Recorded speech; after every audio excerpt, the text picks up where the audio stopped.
মাত্র কয়েক মিনিটের জন্য ভুটভুটি ধরা গেল না। হরিশঙ্কর যখন ঘাটে পৌঁছলেন, শেষ ভুটভুটি তখন এগিয়ে গেছে অনেকটাই। রাতে খড়গলির ঘাট থেকে জিরাট যাওয়ার এটাই শেষ ভুটভুটি। অথচ রাত এমন কিছু বেশি নয়, সবে 8টা। তার উপর আজ সপ্তমী পুজো। বছর কয়েক আগেও এই দিনে রাতভর ভুটভুটি চলত। এই বাইচচর থেকে দল বেঁধে মানুষ পুজো দেখতে যেত ওপারের জিরাটে। জিরাট থেকেও অনেকে আসতো বাইচচরের পুজোয়। তখন গোটা 5 পুজো হতো এদিকেও। গ্রাম হলেও বাইচচর তখন হেলা ফেলার নয়, মস্ত গ্রাম। হাজার কয়েক মানুষের বাস, 3টে স্কুল, বিডিও, পঞ্চায়েত আর ইরিগেশন অফিস। একেবারে গম গম করত। নদীর ভাঙনে মাত্র বছর 15-র মধ্যে সব শেষ। বাড়ি জমি হারিয়ে অনেকেই গ্রাম ছেড়ে গেছে। যারা আছে তারা দিন গুনছে যদি কোনোদিন মা গঙ্গা ফের মুখ তুলে তাকান সেই আশায়। এই খড়গলির ঘাটের কাছেও আগে বড় একটা পুজো হতো। এই সপ্তমীর রাতে তখন মানুষের ঢল।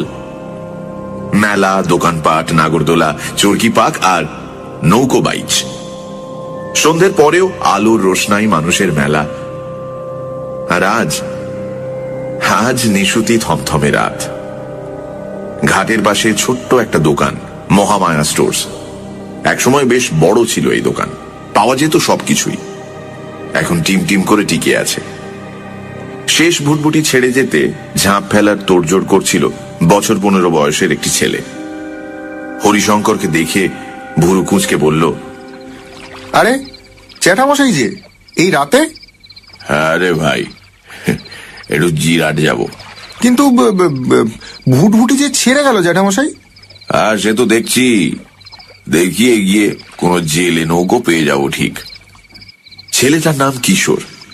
বিলক্ষণ চেনে গ্রামের এই প্রবীণ মানুষটিকে। বলল, এত রাতে একা নৌকোর খোঁজে যাবেন? চলুন তো, আমিও সঙ্গে যাব, চলুন। এই না না, এই সামনেই পরীক্ষা তোর, তুই বাড়ি যা তো এবার, সময় নষ্ট করিস নে, যা। প্রায় হাঁ হাঁ করে উঠলেন হরিশঙ্কর। বড় ভালো ছেলে এই কিশোর। বাড়িতে বাবা অসুস্থ, মা ছেলে মিলে এই দোকানের উপর নির্ভর করে কোনো মতে টেনে চলেছে সংসার। সেই সাথে পড়াশোনাও। এবার উচ্চ মাধ্যমিক দেবে। হয়তো সেই সকালের পর পেটেও কিছু পড়েনি ছেলেটার। শহর কলকাতার ছেলেরা ভাবতেও পারবে না এসব। মানুষটার মুখের দিকে তাকিয়ে কিশোর আর কথা বাড়ালো না। কি ভেবে দোকানের এক কোণা থেকে হাত 2 লম্বা মোটা একটা লাঠি এগিয়ে দিয়ে বলল, এটা নিন তো, এটা রাখেন। হরিশঙ্কর এবার আর আপত্তি করলেন না, বরং খুশিই হলেন। রিটায়ার করেছেন আজ প্রায় 10 বছর। 70-এর কোঠায় বয়স হলেও দেখে বোঝার উপায় নেই। মনের জোরও অসাধারণ। এই শেষের ব্যাপারটা অবশ্য হরিশঙ্করের আজন্ম। খুব গরিব ঘরের মানুষ ছিলেন। এই কিশোর ছেলেটার মতোই মানুষ হয়েছিলেন খুব কষ্টের মধ্যে। তারপর স্ত্রী যখন মারা যায়, 2 ছেলে তখন একেবারেই নাবালক। কলকাতায় ভাড়া বাড়িতে থাকেন, দেখাশোনার কেউ নেই। বলা যায় 2 ছেলের কথা ভেবেই ফিরে এসেছিলেন বাইচচরের এই গ্রামের বাড়িতে। কষ্ট হলেও এই বাইচচর থেকেই কলকাতায় অফিস করেছেন। ফিরতে অনেক রাত হয়ে যেত। তবে তাতে ছেলেদের সমস্যা হয়নি। বাড়িতে কাজের মানুষ ছিল, আর ছিল হরনাথ। বড় ভালো মানুষ ছিলেন ওই হরনাথ। ছেলেবেলার বন্ধু, একই ক্লাসে পড়তেন। কেউ সামান্য টিফিন আনলেও 2জন ভাগ করে খেতেন। সবাই বলতো হরিহর আত্মা। পড়া শেষ করে হরনাথ গ্রামের স্কুলেই মাস্টারি শুরু করেছিলেন। বিয়ে থা করেননি। 2 ছেলেকেই তিনি সঁপে দিয়েছিলেন তার হাতে। হরনাথ বিমুখ করেননি। হরিশঙ্করের 2 ছেলেই এখন সফটওয়্যার ইঞ্জিনিয়ার, বিদেশে বড় চাকরি করে। বাবাকেও নিয়ে যেতে চেয়েছিল, কিন্তু রাজি করাতে পারেনি। বরং রাত দুপুরে ছেলেরা যখন ফোনে বাবার খবর নিত, সামান্য বিরক্তই হতেন কখনো। আসলে 2 ছেলে বিদেশে চলে যাবার পরেও হরনাথের সাহচর্যে হরিশঙ্কর কখনো একাকিত্ব বোধ করেননি। 2 বন্ধু তখনও সেই আগের মতো, সেই হরিহর আত্মা। কিন্তু হঠাৎই শেষ হয়ে গেল সব। মর্মান্তিক এক ঘটনায় হঠাৎই মারা গেলেন হরনাথ। হরিশঙ্করের দুঃখ এই কারণে আরো যে সেই সময় তিনি দেশেও ছিলেন না। সেবার বড় ছেলে শিবশঙ্কর একরকম জোর করেই বাবাকে নিয়ে গিয়েছিল সঙ্গে। বলা হয়েছিল হরনাথকেও, কিন্তু রাজি করানো যায়নি। হরিশঙ্করের এখন মনে হয় ছেলের কথায় রাজি না হলে হরনাথ এভাবে হয়তো চলে যেত না। কথাটা ভুল নয় খুব। ছেলেদের কাছে মাসখানেক ছিলেন হরিশঙ্কর, তার মধ্যেই ঘটে গিয়েছিল মর্মান্তিক ব্যাপারটা। বন্ধু চলে যাবার পরে সময় কাটাতে হরনাথ সন্ধ্যের দিকে নবস্বাক্ষরদের এক স্কুলে পড়াতে যেতেন। মাইল 5 পথ, গঙ্গার পাড় ধরে সাইকেলে যাওয়া আসা করতেন।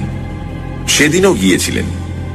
রাতে ফেরার সময় অন্ধকারে বুঝতে পারেননি খানিক আগে কখন পাড় ভেঙে সেই পথ হারিয়ে গেছে নদীতে। বেশ জোরেই আসছিলেন। সাইকেল নিয়ে যদি জলে গিয়ে পড়তেন বেঁচে যেতেন হয়তো, কিন্তু শূন্যে ছিটকে উঠে মাথা ঠুকে গিয়েছিল সামনে ভাঙনকুলের শক্ত মাটিতে। ঘাড় ভেঙে তৎক্ষণাৎ মৃত্যু। হরনাথের ওই হঠাৎ মৃত্যুর পরে বড্ড একা হয়ে গিয়েছিলেন হরিশঙ্কর। নইলে আজ এভাবে একা পথে বেরোতে হয় না। কবি গানের টানে এভাবে কতদিন রাত বিরেতে দুজন পাড়ি জমিয়েছে গ্রামের পথে। দিব্যি গল্পে মজে কোথা দিয়ে পেরিয়ে গেছে সময়। আসলে সেই ছেলেবেলা থেকে দুজনেরই কবি গানের দিকে টান। কোথাও কবি গানের আসর বসেছে খবর পেলেই ছুটতেন। হরনাথ তো এসব নিয়ে খানিকটা ভাবনা চিন্তাও করতেন। আসরে দুই কবিয়ালের চাপান উতরে সামান্য খুঁত হলেই বন্ধুকে বলতেন, এটা ঠিক হলো না রে হরি। তবে তরজা বা খেউড় নয়, ওদের পছন্দ ছিল মালসী আর সখী সংবাদ। সিনেমা টিভির জাঁতা কলে পড়ে বাংলার এসব ক্লাসিক জিনিস আজ হারিয়েই গেছে প্রায়। তেমন উঁচু দরের কবিয়ালও আর নেই। তবু এই গ্রামের দিকে এখনো টিম টিম করে টিকে আছে কোনো মতে। তাই কোথাও কবি গান হচ্ছে খবর পেলে দুই বন্ধু যত দূরেই হোক ছুটতেন। অন্যথা হয়নি আজও। তবে জিরাটের ওদিকে আজ যে কবি গানের আসর তা আগে থেকে জানতে পারেননি হরিশঙ্কর। আসলে হরনাথের মৃত্যু বড় একটা ধাক্কা দিয়ে গেছে তাকে। বাড়ি থেকে আজকাল তেমন আর বের হন না। তবু আজ সপ্তমী বলেই সন্ধ্যের পর পঞ্চায়েত মাঠের দিকে গিয়েছিলেন। ওখানে এখনো ছোট করে পুজো হয় একটা। খবরটা সেখানেই পেয়েছিলেন, আর তারপর দেরি করেননি এক মুহূর্ত। খবরটা যার কাছ থেকে পেয়েছিলেন সেই নন্দ পাল অবশ্য বারণই করেছিলেন, এই রাতে আর একা নাই বা গেলেন হরিশঙ্কর দা, আর দিনকাল ভালো নয়। কিন্তু বলা বাহুল্য হরিশঙ্কর তাতে কান দেননি। তবে ঘাটে যে ভুটভুটি পাবেন না সেটা ভাবেননি। তবে মনস্থির করতেও সময় লাগেনি, যদিও বেশ জানেন এই রাতে কোনো মাঝি নৌকো পাবেন কিনা বা পেলেও রাজি করাতে পারবেন কিনা। তবে সেসব নয়। হরিশঙ্করের মাথায় তখন পাক খাচ্ছিল হরনাথের কথা। আসলে কবি গানের সঙ্গে হরনাথের স্মৃতি যে জড়িয়ে আছে ভীষণভাবে। মানুষটার মৃত্যুর পর এই প্রথম চলেছেন কবি গানের আসরে। ভাবতে ভাবতে কিশোরের দেওয়া সেই লাঠি হাতে নদীর পাড় ধরে দ্রুত পথ চলছিলেন হরিশঙ্কর। পথের ধারে বেগুন ক্ষেত। লক লক করে বেড়ে ওঠা গাছে চমৎকার বেগুন ধরেছে, কিন্তু ভাঙনে ক্ষেতের অনেকটাই ইতিমধ্যে তলিয়ে গেছে নদীতে। নতুন পথ এখন ক্ষেতের ভিতর দিয়ে। পায়ে পায়ে মুড়িয়ে গেছে অনেক গাছ। এদিকে বেশিরভাগ জমিতেই তাই চাষবাস বন্ধ। ফাঁকা জমিতে কাশফুলের ঝাড় দোল খাচ্ছে বাতাসে। ছলাৎ ছলাৎ শব্দে ঢেউ আছড়ে পড়ছে পাড়ে। ভাঙা ঢেউয়ে চাঁদের ঝিকিমিকি, কিন্তু যতদূর চোখ যায় কোনো নৌকোর দেখা পেলেন না। কাশফুলের ফাঁকা জমিটা পার হয়ে পোড়ো এক আম লিচুর বাগান। কতক গাছ ভেঙে নদী গর্ভে চলে গেছে, কতক হেলে পড়ে দিন গুনছে। সেই বাগানের কাছে এসে হঠাৎ তার নজরে পড়ল ভাঙা পাড়ের নিচে ছোট একটা নৌকো। শুধু তাই নয়, অদূরে বাগানে এক গাছের তলায় দুটো মানুষ। ওকে দেখেই ঝট করে সেঁধিয়ে গেল ঝোপের অন্ধকারে। তবে ব্যাপারটাকে পাত্তা না দিয়ে হরিশঙ্কর এগিয়ে যাচ্ছিলেন নৌকোর দিকে। হঠাৎ অন্ধকার ফুঁড়ে সেই লোক দুটো বের হয়ে এলো। কর্কশ গলায় বলল, এই বোটা ভাগ। এই গ্রামেই জন্ম হরিশঙ্করের। অপরিচিত কেউও কোনো দিন এভাবে তার সঙ্গে কথা বলেনি। আজও এই অঞ্চলে যথেষ্টই সম্মান তার। তবু ব্যাপারটা গায়ে না মেখে এগিয়ে চললেন তিনি। আর তখনই গাছপালার ফাঁকে আবছা আলোয় নজরে পড়ল ব্যাপারটা। বাগানে মালিদের জন্য একসময় ছোট একটা ঘর ছিল, এখন পরিত্যক্ত। জনা কয়েক মানুষ ধরাধরি করে সেই ঘরের ভিতর থেকে মুখ বন্ধ বড় একটা ভারী বস্তা নিয়ে চলেছে নৌকোর দিকে। ব্যাপার দেখে হরিশঙ্করের বুঝতে বাকি রইল না, লোকগুলো সাধারণ নয়। এভাবে এগিয়ে যাওয়া ঠিক হয়নি একেবারেই। মুহূর্তে পিছন ফিরতে যাবেন, লোক দুটো ছুটে এলো ওর দিকে। একজনের হাতে বড় একটা ভোজালি। কেউ কর্কশ গলায় চেঁচিয়ে উঠল, মার ডালো বুড্ডা গো, মার! যৌবনে একবার তাড়া করে ডাকাত ধরেছিলেন হরিশঙ্কর। এত সহজে হার মানার পাত্র নন। ভোজালি হাতে লোকটা ততক্ষণে এগিয়ে এসেছে আরো। হাতের লাঠিটা ধরাই ছিল, মুহূর্তে সেটা চালিয়ে দিলেন তার মাথা লক্ষ্য করে। আর তো চিৎকার করে লোকটা মুহূর্তে মাটিতে পড়েই স্থির হয়ে গেল। এমনটা হবে ভাবতেও পারেনি তার সঙ্গী। তবে এসব অভ্যেস আছে তার। হতবুদ্ধি ভাবটা কাটিয়ে উঠতে তাই সময় লাগলো না।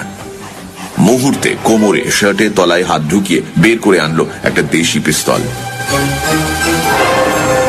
লোকটার সঙ্গে আগ্নেয়াস্ত্র থাকতে পারে ভাবেননি হরিশঙ্কর। তবু সামলে উঠে ফের হাতের লাঠি চালালেন। ওদিক থেকে আগ্নেয়াস্ত্রটাও গর্জে উঠল সেই মুহূর্তে। এক ঝলকা আগুন আর কান ফাটানো শব্দ।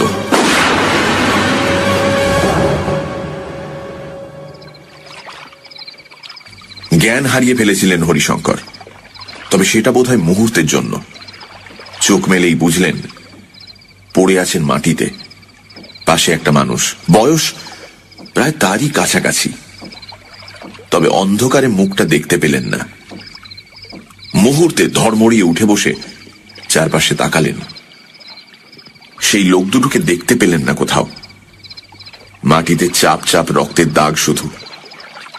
মাটিতে চাপ চাপ রক্তের দাগ শুধু। হাঁ করে তাকিয়ে আছেন। পাশের লোকটা বলল, সাবাস মশাই, লাঠির দুই গায়ে সন্ধ্যা দুটোকে শেষ করে দিলেন। এলেম আছে বটে, কিন্তু কিন্তু কোথায় তারা? এর মধ্যেই সরে পড়ল। অবাক হয়ে বললেন হরিশঙ্কর। কি দরকার মশাই অত খোঁজে? তাকে চলুন তো সরে পড়ি, এরপর থানা পুলিশ হবে, মেলা ঝামেলা। যুক্তি মন্দ নয়, এই বয়সে এসব হ্যাপায় না থাকাই ভালো। চটপট উঠে পড়লেন তিনি। পাশে লোকটা বলল, চলুন বাড়িতে পৌঁছে দিয়ে আসি। শরীরটা ফের ঝরঝরে হয়ে উঠেছে, তবু লোকটার কথা ফেলতে পারলেন না। যা কাণ্ড হলো, এরপর আর ঝুঁকি না নেওয়াই ভালো। বললেন, তাই চলুন, কিন্তু আপনাকে যে ঠিক চিনতে পারলাম না। এদিকে নতুন বুঝি? লোকটা সেই কথা জবাব না দিয়ে দ্রুত পথ চলতে লাগলো। তাল দিতে না পেরে একটু পিছিয়ে পড়েছিল হরিশঙ্কর। হঠাৎ একটা ব্যাপার ঘটল। নদীর পাড় ধরে সরু পায়ে চলা পথ। সামনের মানুষটা দ্রুত এগিয়ে চলেছেন। আবছা চাঁদের আলোয় হরিশঙ্করের নজরে পড়ল সামনে মানুষটা যেখান দিয়ে চলেছেন সেখানে বড় একটা ফাটল। সাবধান করতে যাবেন, ফাটলটা আরো হাঁ হয়ে গেল। দুলে উঠল মাটি। বিশাল চাঙড়টা ভেঙে পড়বে এক্ষুনি। ছুটে গিয়ে হরিশঙ্কর যখন তাকে টেনে আনলেন, তার প্রায় সঙ্গে সঙ্গে বিশাল চাঙড়টা হুড়মুড় করে ভেঙে পড়ল নদীতে।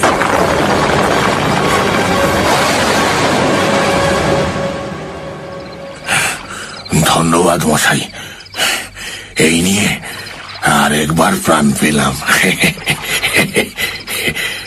হাঁপাতে হাঁপাতে লোকটা বলল, কিন্তু সেই কথা কানেই গেল না হরিশঙ্করের।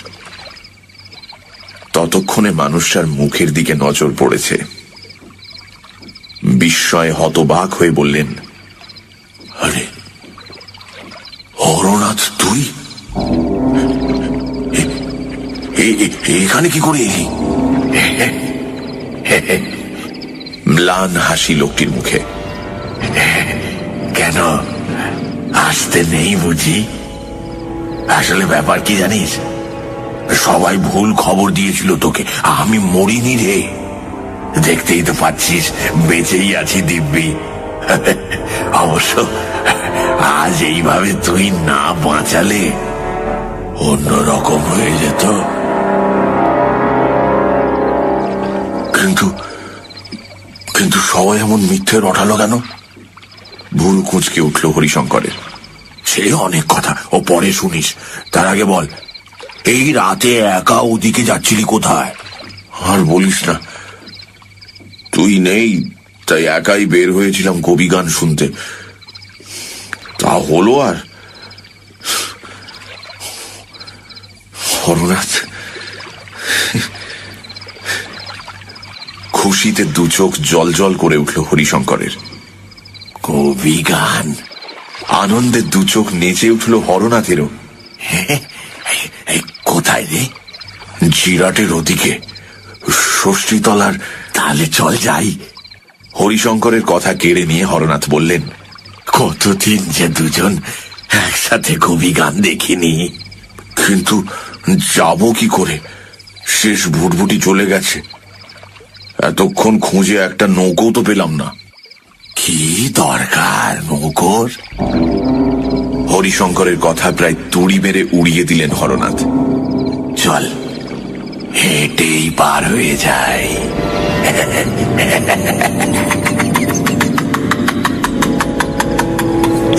বলতে বলতে বন্ধুর হাত ধরে হরনাথ নেমে পড়লেন জলে। হরিশঙ্কর অবাক হয়ে দেখলেন কারো গোড়ালি ডুবল না, দিব্যি হেঁটে চলেছেন জলের উপর দিয়ে। সেই কতদিন আগের মতো খুশিতে গল্প করতে করতে দুই বন্ধু চলতে লাগলেন ষষ্ঠীতলার মাঠে কবি গানের আসরের দিকে।